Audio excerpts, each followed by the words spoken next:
Kasus kekerasan seksual pada anak masih terus terjadi di Indonesia. Di Malang, Jawa Timur, video penganiayaan seorang anak di bawah umur yang dilakukan teman-temannya viral di media sosial. Saat mengetahui anaknya menjadi korban penganiayaan dan pelecehan seksual, ibu korban pun melapor ke polisi. Saudara, kita ke sorotan lain, Indonesia darurat kekerasan seksual terhadap anak-anak dan perempuan. Anak dan perempuan silih berganti jadi korban. Telah bertahun-tahun dibahas, namun RUU atau Rancangan Undang-Undang Tindak Pidana Kekerasan Seksual (TPKS) tidak kunjung disahkan. Apa saja kendala yang dihadapi? Kita akan membahasnya usai tayangan berikut ini. Anak-anak dan perempuan terus menjadi korban kekerasan seksual. Di Luwu Timur, Sulawesi Selatan, 3 anak diduga mengalami kekerasan seksual dari ayah kandung mereka.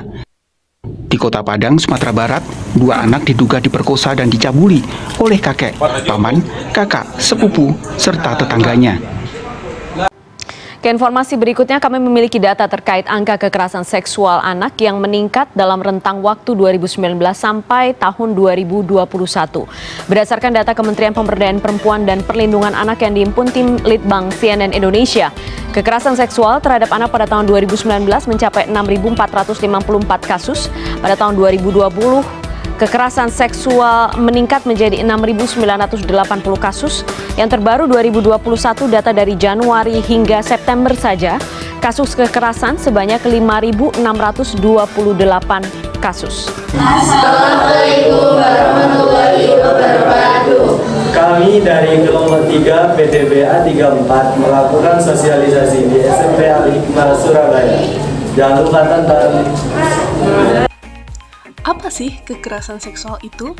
Kekerasan seksual adalah setiap perbuatan merendahkan, menghina, melecehkan, atau menyerang tubuh dan fungsi reproduksi seseorang karena ketimpangan relasi kuasa atau gender yang berakibat pada penderitaan psikis dan fisik, termasuk yang mengganggu kesehatan reproduksi seseorang dan hilangnya kesempatan melakukan pendidikan dengan aman dan optimal.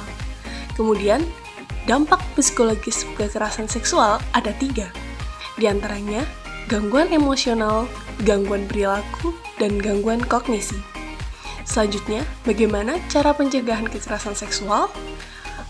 Kekerasan seksual dapat dicegah dengan cara jangan mudah percaya pada orang yang baru ditemui, menghindari topik tertentu yang berbau seksual, menguasai teknik bela diri yang sederhana, berani tegas, bersikap percaya diri, dan menyiapkan alat pelindung seperti semprotan cabai atau alat setrum dalam tas.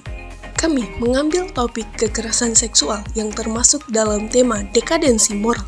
Seperti yang sudah dipaparkan pada awal video, kasus kekerasan dan pelecehan seksual terutama pada anak di bawah umur semakin mengkhawatirkan. Hal ini dapat terjadi pada setiap anak terlepas dari gender anak tersebut, sehingga anak-anak di bawah umur perlu mengetahui cara mencegah terjadi hal tersebut. Saat kami melakukan sosialisasi, kami sekaligus melakukan observasi mengenai rumusan masalah yang telah kami buat. Rumusan masalah yang kami buat antara lain: 1. Bagaimana tingkat kesadaran siswa-siswi SMP Al-Hikmah Surabaya tentang bahaya kekerasan seksual? 2. Bagaimana tingkat pengetahuan siswa-siswi SMP Al-Hikmah Surabaya tentang cara pencegahan dan penanganan kekerasan seksual? 3. Bagaimana respon siswa-siswi SMP Al-Hikmah Surabaya terhadap sosialisasi tentang kekerasan seksual? Berdasarkan observasi yang kami lakukan, maka didapat jawaban dari rumusan masalah tersebut.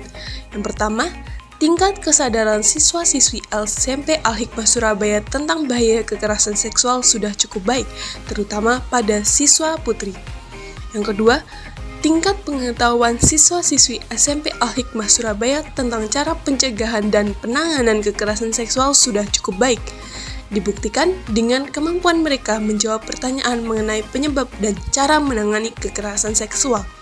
Yang ketiga, respon siswa-siswi SMP Al-Hikmah Surabaya terhadap sosialisasi tentang kekerasan seksual sudah cukup baik.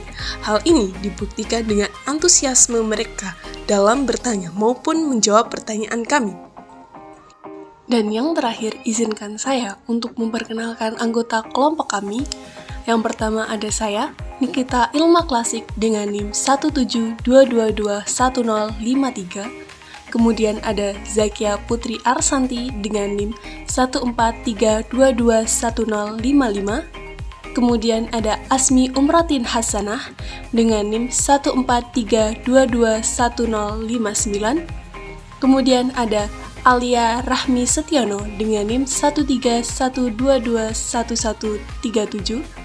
Kemudian ada Muhammad Amiruddin Ridwan dengan NIM 0122211031.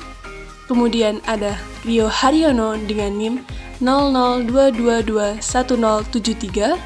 Kemudian ada Kaila Hakim Putri Kartiko dengan NIM 113221100. Dan yang terakhir, Fahrul Razi dengan NIM 147221010.